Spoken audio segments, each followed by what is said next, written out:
Cyberpunk 2077's class action lawsuit has reached a settlement. Don't remember CD Projekt Red getting sued?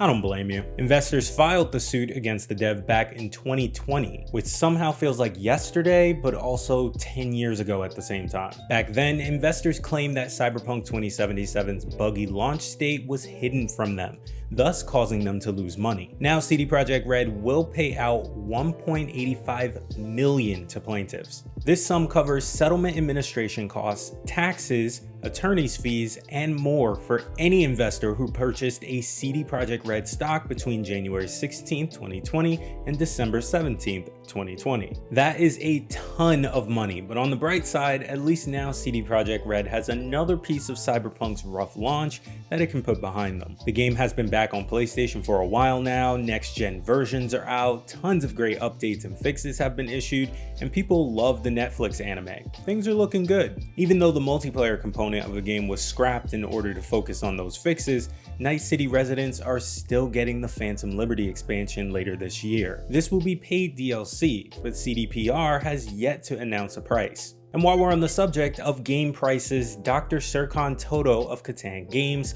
thinks the industry will see prices increase across the board. In an interview with GI.biz, the analyst said that fans should expect price hikes for games, hardware, and subscriptions as studios attempt to make up for rising costs. Nintendo fans might be safe though, as Toto doesn't believe its hardware prices are going north of where they are now. In 2022, Sony raised the price of the PlayStation 5 in many places around the world, but not the US, in response to global economic issues. Later in the year, Microsoft announced that it is raising prices on its AAA games in 2023 from $60 to $70. All of Microsoft's games are also included in Xbox Game Pass, and some believe that subscription service will see a price increase too. Before this, publishers like EA, Take-Two, and Activision raised game prices from 60 to 70 bucks. Luckily, there's still a way to get your Call of Duty fix without shelling out the big bucks. I'm of course talking about Warzone 2. Unfortunately, there seems to be a bug shadow banning players who are good at the game. As previously reported by Jake Lucky on Twitter,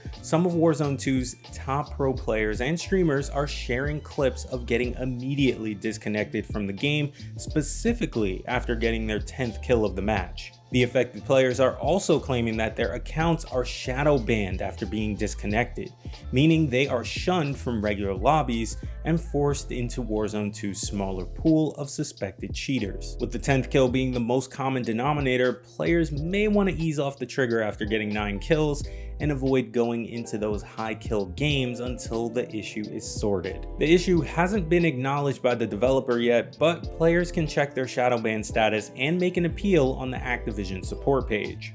Well, it's the weekend, so let me know what you're playing this weekend and how the first week of 2023 has been to you so far. Mine was pretty good.